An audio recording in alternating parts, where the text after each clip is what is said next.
But were these ancient scholars competent to make their translation correct as well as plain? This is a question of the utmost importance in estimating the value of their work, and the degree of confidence to which it is entitled among readers who cannot examine for themselves the original tongues of the inspired writers. It is, therefore, the principal object of this little volume to present brief biographical sketches of our translators, by showing who were the men and what were their qualifications for their work. We shall best enable the common reader to decide for himself how far he may depend upon their ability and fidelity. Considering the boundless circulation and unapproachable popularity of their work, it seems most strange that no person up to this time, not even in the mother country, has attempted to do this, except in the most slight and compendious manner. As to the capability of these men, we may say again that by the good providence of God their work was undertaken in a fortunate time. Not only had the English language, that singular compound, then ripened to its full perfection, but the study of Greek, and of the Oriental tongues, and of rabbinical lore, had then been carried to a greater extent in England than ever before or since. This particular field of learning has never been so highly cultivated among English divines as it was at that day. To evince this fact, so far as necessary limits will admit, it will be requisite to sketch the characters and scholarships of those men, who have made all coming ages their debtors. When this pleasing task is done, it is confidently expected that the reader of these pages will yield to the conviction that all the colleges of Great Britain and America, even in this proud day of boastings, could not bring together the same number of divines equally qualified by learning and piety for the great undertaking. Few indeed are the living names worthy to be enrolled with these mighty men.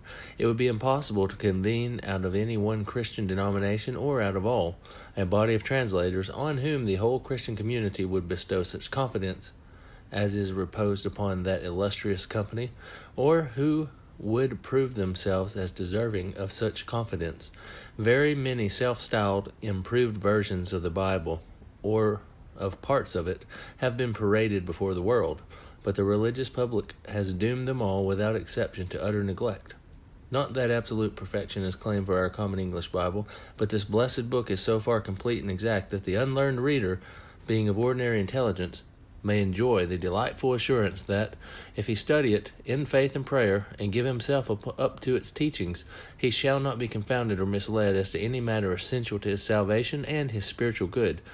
It will as safely guide him into all the things needful for faith and practice as would the original scriptures, if he could read them, or if they could speak to him as erst they spoke to the Hebrew in Jerusalem, or to the Greek in Corinth. Now, nor is this any disparagement of the benefits of a critical knowledge of the original tongues.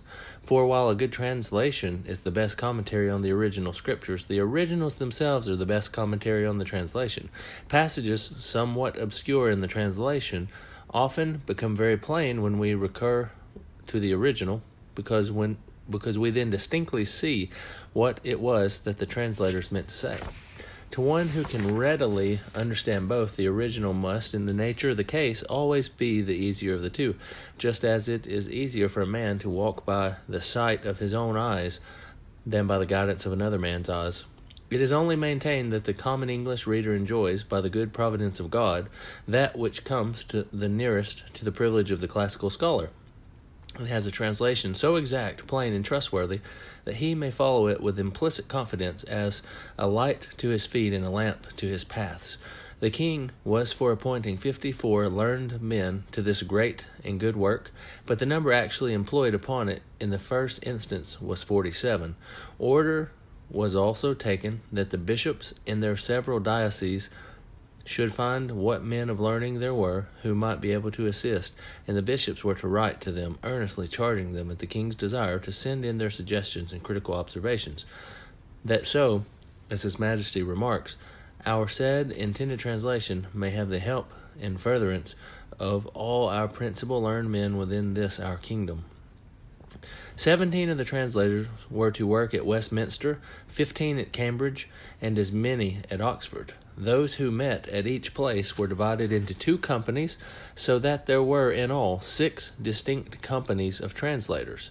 They received a set of rules for their direction. The first instructed them to make the bishop's Bible, so called, the basis of their work, altering it no further than fidelity to the original required. In the result, however, the new version agreed much more with the Geneva than with any other, though the huffing king at the Hampton Court Conference reproached it as the worst of all. The second rule requires that the mode then used of spelling the proper names should be retained as far as might be. The third rule required the old ecclesiastical words to be kept, such as church instead of congregation. The fourth rule prescribes that where a word has different meanings, that it is to be preferred which has the general sanction of the most ancient fathers, regard being had to the propriety of the place and the analogy of faith. The fifth rule directs that the divisions into chapters be altered as little as may be. The sixth rule, agreeably to Dr. Reynolds' wise suggestion at Hampton Court, prohibits all notes or comments, thus obliging the translators to make their version intelligible without those dangerous helps. The seventh rule provides for marginal references to parallel or explanatory passages. The eighth rule enjoins that each man in each company shall separately examine the same chapter or chapters and put the translation into the best shape he can.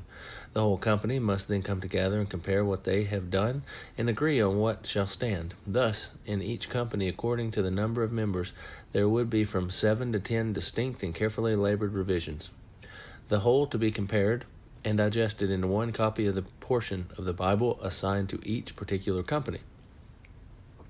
The ninth rule dictates that, as fast as any company shall, in this manner, complete any one of the sacred books, it is to be sent to each of the other companies to be critically reviewed by them all. The 10th rule prescribes that if any company, upon reviewing a book so sent to them, find anything doubtful or unsatisfactory, they are to note the places and their reasons for objecting thereto, and send it back to the company from whence it came. If that company should not concur in the suggestions thus made, the matter was to be finally arranged at a general meeting of the chief persons of all the companies at the end of the work. Thus, every part of the Bible would be fully considered, first, separately, by each member of the company to which it was originally assigned, secondly, by that whole company in concert, thirdly, by the other 5 companies severally, and fourthly, by the general committee of revision. By this judicious plan, each part must have been closely scrutinized at least 14 times. The 11th rule provides that, in case of any special difficulty or obscurity, letters shall be issued by authority to any learned man in the land, calling for his judgment thereon. The 12th rule requires every bishop to notify the clergy of his diocese as to the work in hand, and to move in charge as many as, being skillful in the tongues, have taken pains in that kind to send his particular observations to some one of the more companies. The 13th rule appoints the directors of the different companies. The 14th rule names 5 other translations to be used when they agree better with the text than the bishop's Bible. These are Tyndall's, Matthew's, which is by Tyndall's and John Rogers; Coverdale's, White Church's, which is Cranmer's, or the Great Bible, and was printed by White Church; and the Geneva Bible. The object of this regulation was to avoid, as far as possible, the suspicious stamp of novelty. To the careful observance of these injunctions, which, with the exception of the first 5, are highly judicious, is to be ascribed much of the excellence of the completed translation. To these rules, which were delivered to the translators, there appears to have been added another, providing that, besides the directors of the 6 companies, 3 or 4 of the most ancient and grave divines in either of the universities, not employed in translating, be designated by the vice-chancellors and heads of colleges to be overseers of the translation, as well Hebrew as Greek, for the better observation of the 4th rule. The learned Selden says that when the translators met to compare what they had done, each of them held in his hand a Bible in some language. If anything struck any one as requiring alteration, he spoke. Otherwise, the reading went on. The final revision was made not by 6 men, as the 10th of the above rules would seem to indicate, but by 12. At least, such was the statement made in the Synod of Dort in 1618 by Dr. Samuel Ward, who was one of the most active of the translators. It seems to have been carried through the press by Dr. Miles Smith and Bishop Bilson, aided perhaps by Archbishop Bancroft and other prelates. All the expense of making and printing the translation was defrayed by Robert Barker, printer to the King's Most Excellent Majesty. The copyright thus cost him £3,500, and his heirs and assigns retained their privilege down to the year 1709. For 240 years and more, God has been speaking by this precious volume to the multitude of the Anglo-Saxon race.